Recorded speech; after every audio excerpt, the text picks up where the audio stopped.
And now let's talk about, let's talk to this young lady, Sofwa Sampa. The other name is what? Petronella. Petronella, okay. Sofwa Petronella Sampa. Petronella. or the other way around. But anyway, I listened to your interview on Hot FM with Honey, Yes. you know, and Honey I met recently actually at some event, some bodybuilding, no, some fitness event, and it's the first time I was seeing her, so I went up to her and I told her she's a very good DJ because I listened to her and I think she does a great job. So when I heard her, and we exchanged numbers.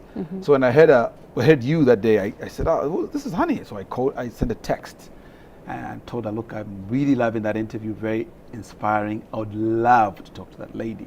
And the lady happened to be you, so you know, we just met, you know, today when you came through, and you look like you sound. Yeah, you know, the people like that, like when you meet them, at times some people you're taken aback. And then some people are like, yeah, just for some reason, this is what I thought you'd look like. You're one of those, you know, where when I saw you, I'm like, yes, she's the one.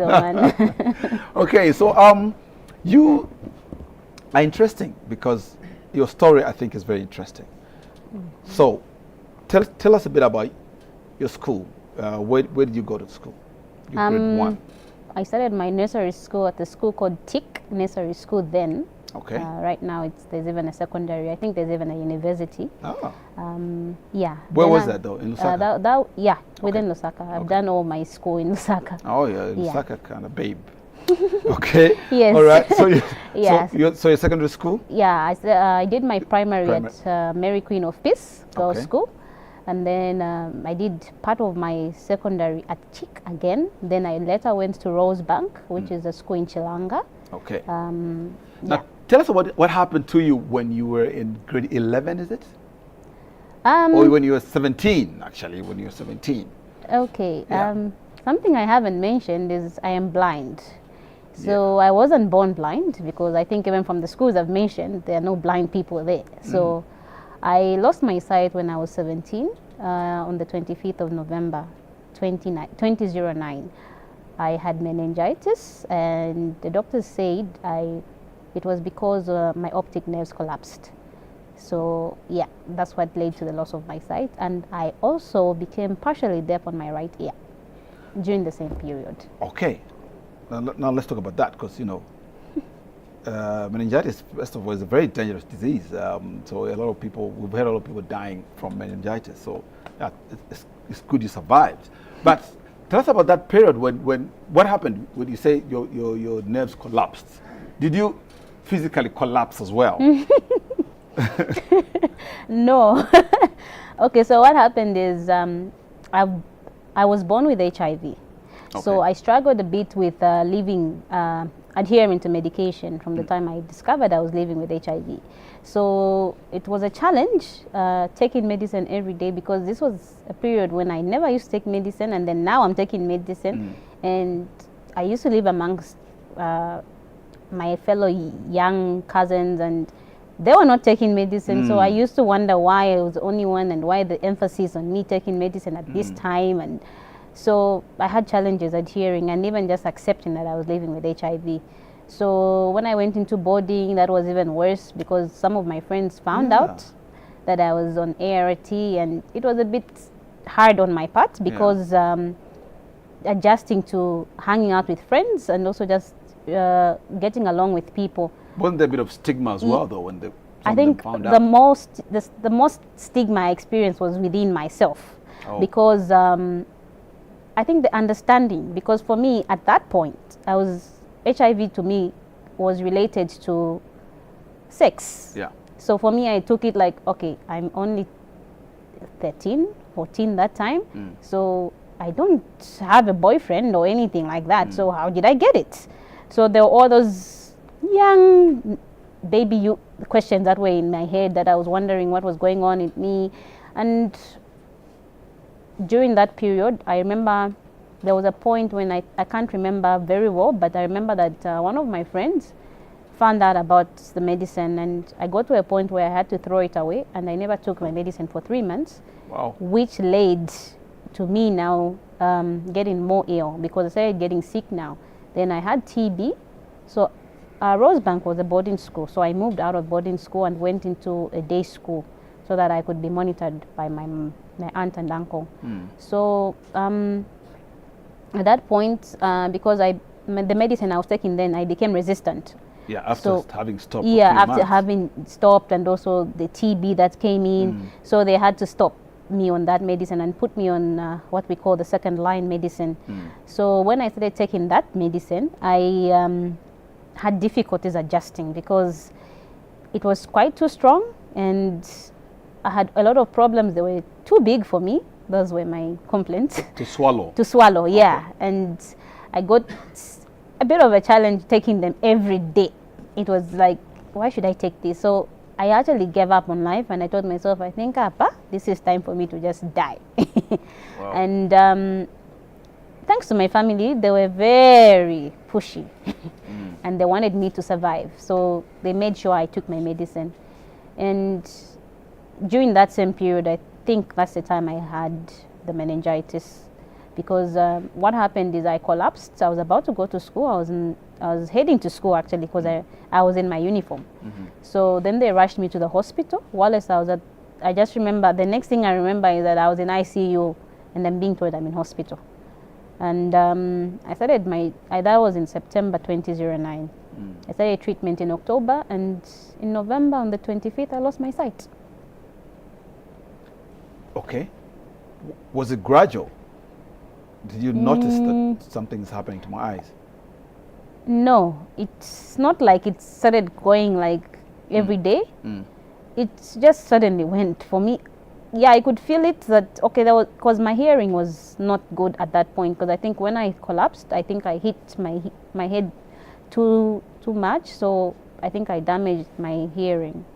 So for my sight, what I remember is I slowly started seeing it go, but it didn't take a week, or it left in a day.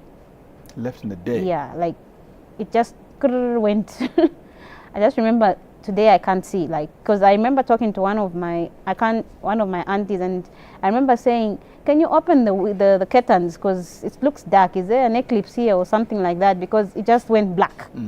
And to them, they didn't see they found it strange because they could see me and I couldn't.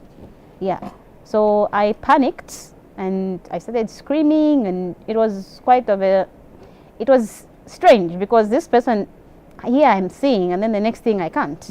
So yeah, it was scary on my part. Well, I think it's very scary, really. I think it can be very scary. So did they tell you you'll probably be able to see? The doctors came in. What did they tell you? My optic nerves have collapsed, so chances of me restoring my sight are quite slim. Yeah, but I'm just saying, when immediately they came, did you get those assurances that, okay, from what I heard, I think my family knew before that this was going to happen. I think my doctor warned them because I started having like serious headaches, and I started complaining about pain, and then when they actually started checking and seeing what was going on, then they discovered, I think, there was a chance that I was going to lose my sight. So the family knew, but I'm sure they didn't also know how to tell me or how to come and talk to me about it. But yeah, because I remember the day I lost my sight, my aunt that I was living with wasn't even here. She had she was here, but she wasn't with me. So like when she came, I was telling her I couldn't see, and then she was we were all depressed about it, especially my cousins. They didn't understand what happened. It was hard for them to understand that I was getting blind, and how to adjust from somebody who was seeing to somebody who is now blind, like how to talk to me, what to say to me. They were quite conscious on what to say to me or how to hang out with me. It became a bit heavy on the family. Yeah. Okay, now, I think that, for me, I'll tell you one thing about me, and I'll be thinking I'm sharing this with a lot of the population out there. One of my biggest how would I put it, fears is actually to lose my sight. You know, I think I'm good with losing my limbs.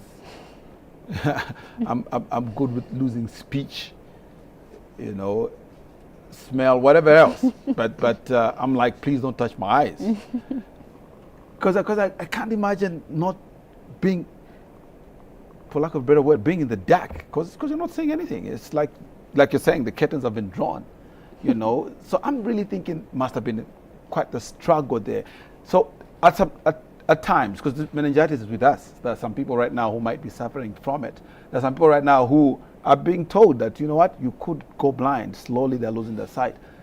So I want them to hear it from you. Did you go through times when you felt, already there's a time you're telling us because of the ARV situation, your friends knowing you wanted to give up on life, you said maybe I should leave, I should die. Now when that happened, didn't that thought come back to say, so what am I living for? I think I dealt with my blindness quicker than with my HIV. I lost my sight in November. In December, I remember that year I spent Christmas in hospital. I used to talk to my aunt a lot and would pray. So I was looking at, okay, what next now? Because my aim was to go back to school. I wanted to really go back to school and finish, because I wanted to finish with my friends in 2010. But they told me it wasn't possible because I'm now blind. So I had to adjust to what I'm doing now. So, so I said, okay, fine, then let's find a school for me to go to. And in January, I started learning Braille. I started learning Braille. By March, I was done with Braille. The first 2 weeks was a bit of a challenge because it was like, I'm going to be hanging out with blind people. And for some reason, when I was with my family, it didn't really click Until that the time, yeah. I was blind now, because I saw myself as the same person. But now when I went and met the others at the library, the Zambia Library Culture and Skills Center for the Blind, that's when I think it sunk in. And I remember actually crying about it. And but the more I started talking to them and listening to their stories and how some of them lost their sight, how some of them have been born like that, I started getting some courage, and I felt much better because I was amongst people that also maybe I could talk to. And I remember one day, I don't know where we were going with my aunt in the car, and she was saying, I can't wait for you to start seeing again. And my response was, at least you still have me. It's better a sight is gone than my life. Because today we would have been talking about something else. We would have been talking about maybe a dead me. So I think it's worth not having my sight, but at least I still have my life. So I think also, from what I said also, it also helped her and also the family adjust to that. Yeah, some people had problems because even like how to guide me, it was a challenge. And for me, I wanted people to just not look at me differently because I was still the same person. The only thing that changed was I can't see anymore. So I wanted life to still remain the same, but as usual, it wouldn't have been because now I can't see. So there were certain things that had to be put in place, and just to be aware of the situation and my surroundings also. Yeah. Okay. So you seem to have adjusted pretty well, you know, which I think is a real big ask, and I think a very, very encouraging then, because then it means that, for lack of a better term, there's life after blindness. Yeah. In my mind, I'm like, you know what? Maybe take me away if you're going to take away my sight. But looking at you, and you're even from radio, you're a happy being. I can feel your happy soul. I think there's certainly hope in that sense. But I know that you've traveled even. Tell us about that. Okay. As in out of the country, because then I'm thinking somebody's supposed to be holding your hand throughout. So how do you end up traveling? And I hear you traveled alone somewhere. Yeah. So I took part in the Mandela Washington Fellowship last year. I was picked as a civic leader because I've decided, after I lost my sight, I want to be fighting for rights for persons with disabilities and also those living with HIV. I've seen a lot of problems amongst the youth in relation to HIV and also people living with disabilities. Certain things that we overlook as a country and also even in our own homes. So I took part in the fellowship and it was amazing. I was excited going, but then it started sinking in as time started coming, as the time started drawing closer. So I left Zambia on the 15th. We were 42 Zambians that 15th of June. Last year? Yeah. Okay. So we were 42 Zambians and I was excited because I knew I was with Zambians. Then we got to South Africa and then the flights, some flights were not together. So Yeah, there were some flights, like for me, I was flying from South Africa to Germany using South African Airways, and then Germany to Chicago, and then Chicago to Pennsylvania, where I was supposed to be. So most of the people I was going with from Zambia now, when we got to Germany, to South Africa, that's when everybody went their way, because not everybody was going to the same school I was going to. I was the only Zambian actually going to Pennsylvania. To Pennsylvania, Pittsburgh. There were actually two of us from Zambia. One was going to Philadelphia. I went to Pittsburgh. So when I got to Germany, then I felt that I was alone and I started to worry. I was very scared, but the air hostesses and the people around, the people that we assigned were very helpful. So I also informed the USAID government and IREX, which is the people that help with the Mandela Washington Fellowship. I told them that I needed help, so that because this was my first time traveling out of the country and it was scary, so I needed somebody to guide me or to help me out, and also to alert the other fellows, because all over Africa there were 1,000 fellows that were participating in the fellowship. So they asked me, I asked them rather to just tell some people to help me out. So when I got to Germany, I sat there, because we got there at 6 and my next flight was at 10. So I sat at the airport and I was very worried because they took me to the VIP. My other fellows were also in their own way, wherever they were put. But I was alone in the VIP. And I started to pray. I said, "Dear Lord, I don't want to die on a plane." I think this is the worst experience I've ever, even if I know I love taking challenges, but this, I pray I arrive wherever I'm going, and let somebody at least know where I'm going. So then they came to collect me and put me on a plane. So there was this guy that read the notice saying that in case you see Sofwa, and they sent my picture also, please help her. So he was going to another school, but he's from South Sudan.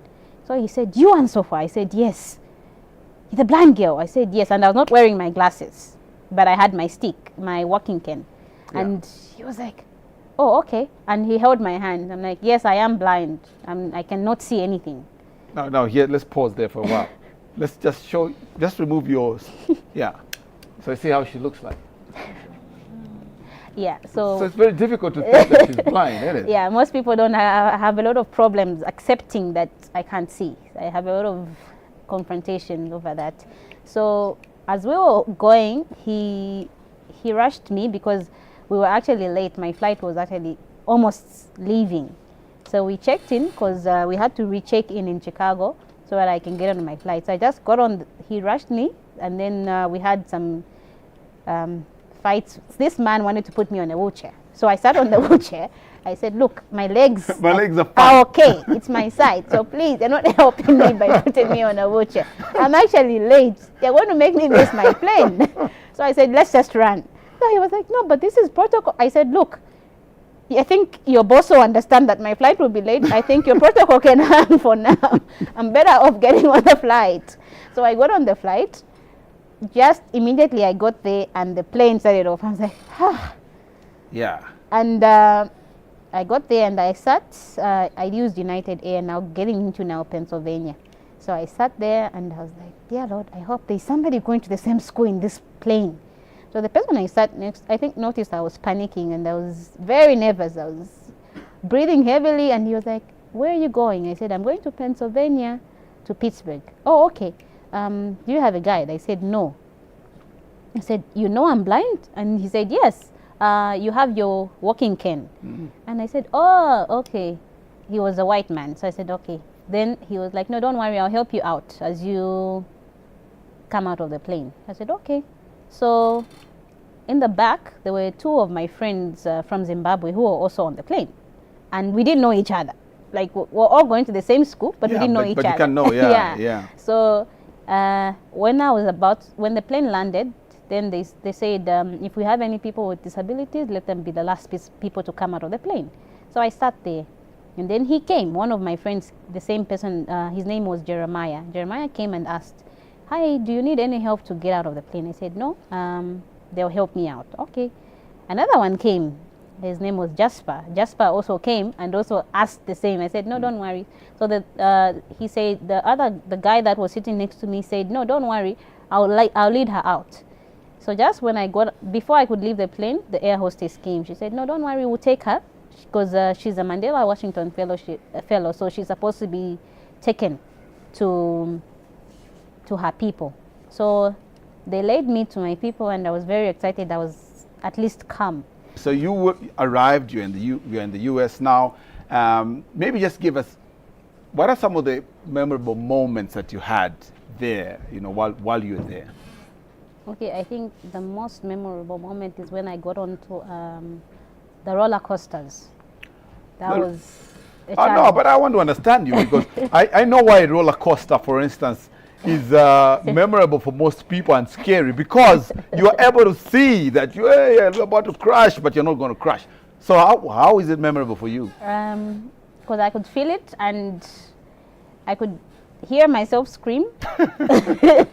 But okay, that was not nice. It wasn't nice. I think also, I don't know, actually I'm going to reverse this, because if you don't know, it's more scary than when you know. Yeah, so okay, it was okay. I told myself, I need to do this, so yeah. I'll just ignore that I'm on it. But as much as I was on it, I could still feel it despite not seeing it. Yeah, so it was one of the scary moments.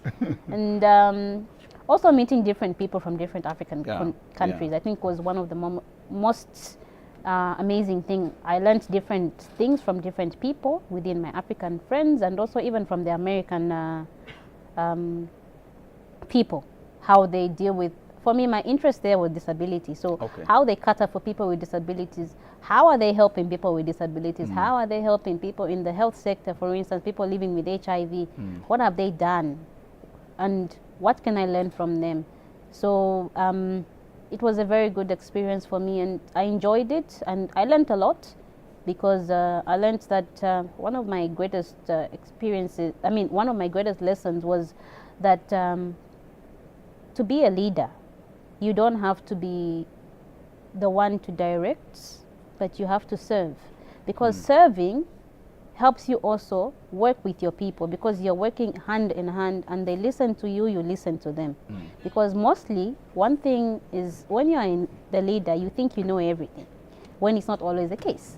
Sometimes you have to learn from different people and also put it in practice. You need to stand by your rules and regulations, because everything, for it to go fruitful, you have to have a guideline, you have to have objectives, you have to have vision, you have to have goals. So everything doesn't just move. Even as I was coming here, I knew I was going to come here and I'm going to go this way and this way. So you always have to have a goal in your life, because if you don't have one, then why are you here? Yeah. So that's one of the lessons I really, really loved, and it has also helped me in my club that I'm creating, which is I'm calling it a positive movement, which is I'm trying to look at disability positively and not negatively, like somebody I know. Yeah. Somebody? What do you mean somebody you know? Yeah. In a way, you're so scared of being blind, because I never thought I was going to end up one day not seeing. So how does somebody deal with such things? And also not look at disability like it's the last thing on earth. There's more that we can do even with our disability, because like somebody says, when you lose one of your senses, you gain a sixth one.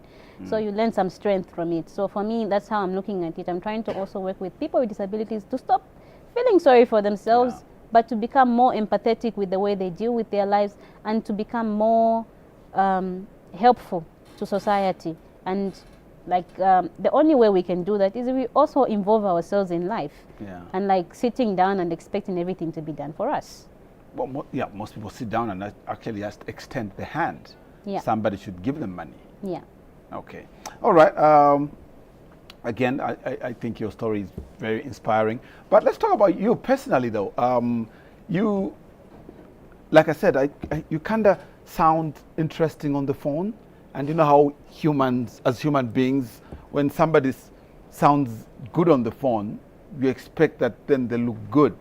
You know what I'm saying? Or on radio. I think my colleagues from Rockview will agree with me. Sometimes when you meet a DJ, because of the way they come out on radio, when you meet them, sometimes you can be disappointed. Like, oh, dude.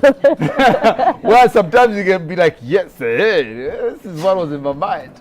You know, so you, like I said, you kind of look like what I was hearing on radio. You know, so you're a beautiful woman. Thank you. But now I'm thinking, you know, you like you said, the only thing you don't have is sight. So everything else, you're a very normal person. Yes. So then, if you're a very normal person like the rest of us, then the rest of us will probably have a girlfriend, a boyfriend, and Valentine's, you know, comes along, we receive a couple of flowers, chocolates and stuff like that. So what's your story in that sense? For me, Valentine's is just like a normal day. Okay. Yeah. So, because really, if I'm going to be in a relationship, even after Valentine, it will still be there. So yeah, true. It's not really something different. Yeah, I have somebody in my life that I'm seeing. Yeah. Now, funny that you use the word seeing. Oh, okay. That I'm with. Yeah, that I'm with. Because when we were talking over the phone, I then said, so I'll see you tomorrow. And then that was me saying. They said, yes, just see you tomorrow. So I'm like, I'm thinking there's only one person who's going to be seeing the other person tomorrow. I see what you mean. Yeah. Okay. So your boyfriend though, is he sighted? Yes, he is. He is. Well, like I said, you're a very beautiful woman. So I'm not surprised. But how did you think that would happen though? Obviously you met him after you were blind. Yes. Okay. And that's the thing. Like, you know, sometimes I go to bed, I dream, I see what I dream, and then I wake up tomorrow and okay, I can't see again. Okay, back to square one. So it's the same thing, even like with him. Hold on. It didn't really matter. Hold on. This is an interesting thought. So when you're sleeping, you are seeing. Yes. Yeah, because we see our dreams. Yeah. But when you're awake, you're not seeing. I'm not seeing. Isn't that funny though? Because when we're awake, we're seeing, and at times we forget that when we're sleeping, we are actually seeing as well. So you at times you prefer to sleep because then you can see. Okay, yeah. So tell us what you see. Yeah. I think maybe because I used to see, so it's the same things I see. So at least I know how a human being looks. I know how animals look. I know how cars look. Yeah. I know how colors look. Yeah. So it's not really something that's strange to me. So you've never seen your boyfriend though? No. So because like we said, when you lose one sense, the others get heightened. Yeah. When you touch his face, can you see what it looks like? All I know is he wears specs. Well, that's like you. Yeah. Oh, he wears specs. Yeah, okay. he wears specs. He's tall. He's tall. Yeah. Okay. Yeah. And he's the opposite of me. I think I'm chubby. He's a bit smaller than me. Yeah. But he's definitely taller than you. Yeah. Okay. So he's practically the opposite of what I am. Yeah. Yeah. Because he can see, I can't. Yeah. He's tall, I'm short. As you can see, I can't. Yeah, so he's just the opposite of me. Yeah. Okay. So when you're walking, though, you'll be walking hand in hand, and generally that's love. Yeah, that's for others. but for you, it's an added advantage. Yes, and you know, a lot of people when they see us, they're like, "This couple really loves it, loves each other," because they are always walking hand in hand. But then they don't actually understand that it's actually because I can't see. Yeah. And again, what's annoying is I don't normally move with my walking. He doesn't allow me to move with it because he says I'm already your guide. So like, why should you have another stick? But then what he doesn't understand is I'm also moving, so I can bump into a stick, I can bump into a stone, because you won't always be looking down and saying, okay, there's a stone coming in front of you. So you know what I mean. So that helps for that. Yeah. Yeah. So the walking cane helps for that. Yeah. So yeah, I've gotten used to it. In the beginning, it was a bit. For me, I don't know if it's me, I don't know, but most people say I'm too confident, but yeah, I don't really see it. Like, I don't see any difference in me. I'm still the same so far that I was. Maybe I've just grown now, and maybe I don't know how I look now, but yeah. Well, you look beautiful, I can tell you that. Thank you. I'm sure I still look the same, but yeah, I'm still the same person. And my personality still stands the same. And for me, I love to interact with people. I'm a social person. I like to learn from people. I like to just to know more about what people think, because I also learn from them. And with my blindness, I've learned a lot on being dependent, and I kind of don't like that, because when I had my sight, I would stand up and go wherever I wanted to go, but now I have to depend on somebody. And my lovely country, Zambia, doesn't allow me. It's not user-friendly for me who is blind, because some of the roads are not helpful, and even people don't know how to approach a blind person. Because I remember there was a time I was walking on the road, and then I kind of hit somebody with my walking cane, and they're like, "Mami, tamu not in there." I said, "No, she let me mona." "Oh, sorry." So I said, "Okay, why are you apologizing? Like, what's the sorry for? Why are you sorry?" It's like, if you say sorry, is it going to change anything? So for me, I not to say that I don't appreciate to say sorry to me because I kind of hit you. I should be the one to say sorry, because I'm the one that hit you. Yeah, so I don't know why people apologize. But there was a story I heard, though, where you were seated, I don't know where you were, and you were supposedly looking at someone. Tell us about that. Oh, yeah. Yeah, so I was sitting at an eating place. I can't remember very well where. So somehow my eyes were locked at some man whom I don't know. Yeah. And the madam, the wife, came to me and said, "You've been staring at my husband for a long time." I said, "I'm sorry, ma'am, I can't see." "What do you mean?" I said, "No, I'm blind."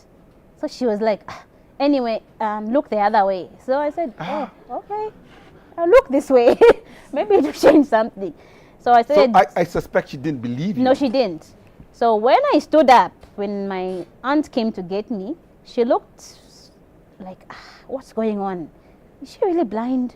So instead of her apologizing, the same man came to apologize on her behalf. Wow. I think she was too shy to... She was too embarrassed, accept. yes. So I get such things because my lovely eyes don't look like they're blind. No, they don't. Yeah, and and I don't your know how shades don't help. No. You know, because they just look fancy little shades you're wearing. You need to be wearing those like the PK chala type. kind of. Then we will appreciate that, you know, you're blind like that. Yeah, but yeah, and that's the thing, because I think, you know, in those days, in the PK Chala days, in the Jesus days, blindness was perceived as more like a death sentence or something which was horrible. But now, blind people can live happily, and people with disabilities can learn, can get educated, and live happily, and even be independent, which is what I'm fighting for people here. My fellow disabled youths and people who are not disabled also to learn, because we need to start learning to be independent. And the only way we can do that is we ourselves, if we show people that we are independent, because it takes me to act and then the other to also act. It won't just start from, no, you force me to be independent because you're forcing me, I won't do it. But because I want, then the other also will say, okay, will you? I need to help her or something like that. I mean, yeah, it will be easy like that. Unlike if I leave everything, because, you know, it has led to most people saying, no, without me, what if I die? What's going to happen to this person? But then, for how long will you give me fish? You need to teach me how to fish. Yeah. So, for me, that's my take. Okay. Yeah. Well, very, very inspiring story that you've given us there. You know that you're in yellow and black, though. Yeah. I'm in a yellow jacket and a black dress. And my shoes are blue and white.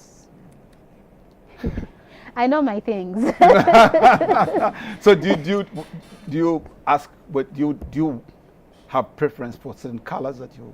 My favorite colors are blue and purple. I'm starting to love red. I don't know why. Not because of Valentine's. Yeah, I'm starting to like it. I've always loved blue and purple. So, okay. Have you ever seen me? Yes. Oh. I have seen you on Smooth Talk. I was about to describe myself No, in a certain you. particular I know how way. Smooth IK looks. I was going to do a Denzel kind of thing. I think I know a number of people like from ZNBC how they look. Oh, yeah, okay. I know. Maybe just the new presenters. I know how.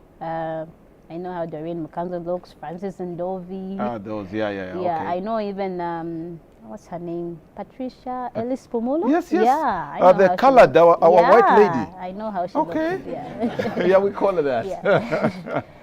Okay, great. So I know how most people look, because like 2009. Yeah. So Then yeah. I know how most people look. I just don't know how my president looks. When you are our president, Yeah. though, well, he's tall. He's a very I'm tall told guy, he's very quite smart. tall. Very smart in his blue suits. Yeah. Okay, all right. You know what? Seriously, I'll say one thing though. At times, some people ask, for instance, how I managed to have this a show like this running for all these years. And I'll tell you one thing. One of the reasons I continue having shows like this is because I'm always looking forward to the next show, and I'm hoping on that next show I'll have an interview like the one I'm having here today, because this is the reason I do this show. If I can talk to people like you, it's not only for the benefit of the people, which is mainly what it is, but for me too. Yeah. Because I get inspired listening to such stories. And I've already told you one of my fears was to be blind, but you make blind look sexy. So I don't think blind is a very bad thing. After all, you can be blind and still live your life. Yes. So, I think that again is something I've learned myself today. Yeah. So that's the reason I keep doing this show. So thank you very much for giving me that reason. Thank you for inviting me to Smooth Talk, and I would like to shout out to my colleagues. Yeah. My friends, the disabled friends, whichever friend that I know, whoever loves me, my mother, my fathers, and my family, and new faces, new voices. Yeah. I think they're doing a very good job working with people with disabilities, and also other NGOs dealing with people with disabilities. I think it's up to us to do that change.